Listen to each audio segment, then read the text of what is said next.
രാവിലെ തന്നെ നമ്മുടെ പവിക്കുട്ടൻ വന്ന് ചേച്ചിക്കുട്ടിയെ വിളിച്ചു.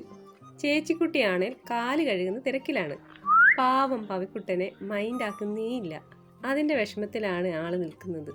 വിളിച്ചിട്ട് വരാത്ത ചേച്ചിയെ എന്നാ പിന്നെ കൊണ്ടുപോയിട്ട് തന്നെ കാര്യം. അങ്ങനെ ചേച്ചിയുടെ കൈയും പിടിച്ച് ആള് പതുക്കെ പോവുകയാണ്. എവിടേക്കാണ് പോകുന്നതെന്ന് നോക്കാം. ഒരു താരത്തിനെ കാണാനാണ്. റംബൂട്ടാനാണ് താരം. 5 വർഷം മുമ്പ് പവിയുടെ മാമൻ കൊണ്ടുവന്ന് നട്ടതാണ്.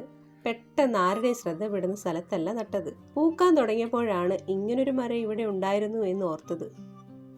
പിന്നെ റംബൂട്ടാൻ ഫലമായി വരാനുള്ള കാത്തിരിപ്പായി. ഏറെ ഉയരങ്ങളിലാണ് കൂടുതൽ പഴുത്തത് നിൽക്കുന്നത്. പടി കയറി മുകളിലെത്തി വേണം റംബൂട്ടാൻ പിച്ചാൻ. കൗതുകം കൂടി പവിക്കുട്ടൻ തനിയെ സ്റ്റെപ്പ് കയറി മുകളിൽ പോയി റംബൂട്ടാൻ പിച്ചാനുള്ള ഒരു ശ്രമത്തിലാണ്. എന്നാൽ ഇതെല്ലാം മുൻകൂട്ടി കണ്ടുകൊണ്ട് ചേച്ചിക്കുട്ടി 1.5 വയസ്സുകാരൻ്റെ പ്രയത്നങ്ങളെല്ലാം നിഷ്ഫലമാക്കിക്കൊണ്ട് തടസ്സം സൃഷ്ടിച്ചു വെച്ചിരിക്കുന്നു. ഇനി ചേച്ചിക്കുട്ടി തന്നെ ശരണം. പിന്നെ ചേച്ചിക്കുട്ടി എടുത്തുകൊണ്ട് മുകളിൽ പോയി. പവിക്കുട്ടൻ്റെ ക്ഷമ നശിച്ചു. മുകളിലെത്തിയ പവിക്കുട്ടൻ റംബൂട്ടാൻ പെട്ടെന്ന് പിച്ചി കൊടുക്കുവാൻ വേണ്ടിയിട്ട് ബഹളമായി. സഹി കെട്ട് ചേച്ചിക്കുട്ടി കയ്യെത്തുന്ന ദൂരത്തുള്ള റംബൂട്ടാനൊക്കെ പിച്ചിയെടുത്തു. പക്ഷേ അതിനുള്ള ക്ഷമ പവിക്കുട്ടനില്ല കേട്ടോ. പവിക്കുട്ടൻ സന്തോഷം കൊണ്ട് മുകളിൽ ഓടിക്കളിക്കാൻ തുടങ്ങി.